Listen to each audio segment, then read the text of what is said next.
Voici une petite capsule sur les variables.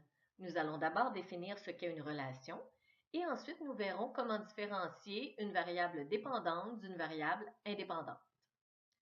Tout d'abord, voyons ce qu'est une relation.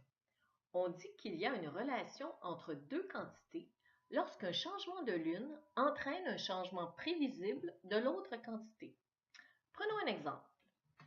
Alors, nous savons que plus on monte en altitude dans une montagne, plus la température diminue.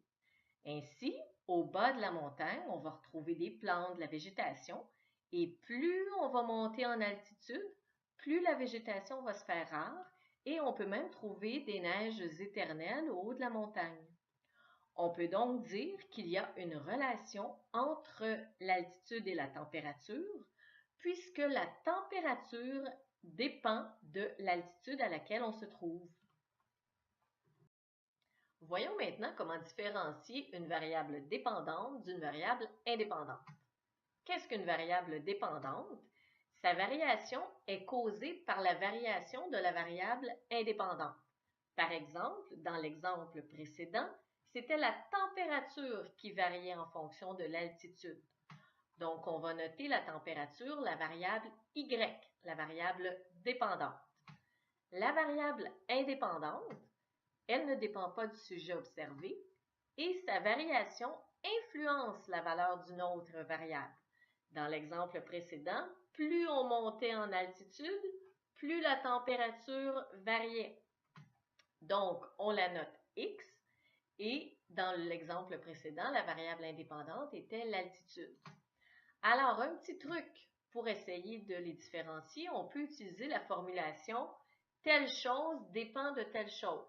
Dans l'exemple précédent, c'était la température qui était la variable dépendante parce que c'est la température qui dépend de l'altitude, notre variable indépendante.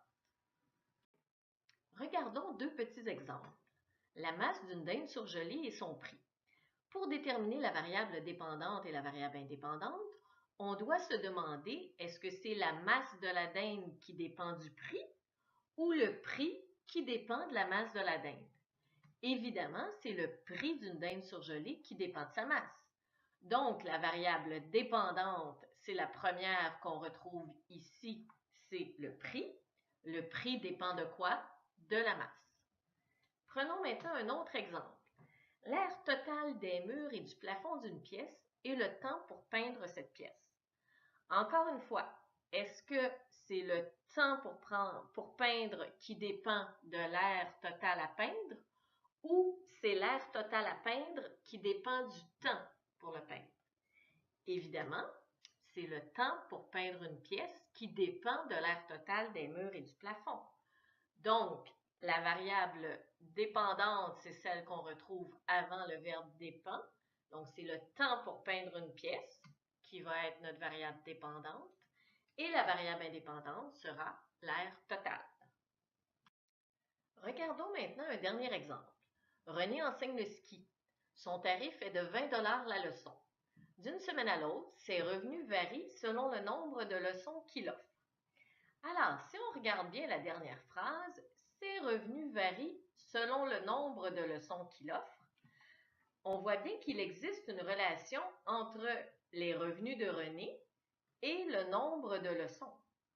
Maintenant, on doit se demander laquelle est la variable dépendante et laquelle est la variable indépendante.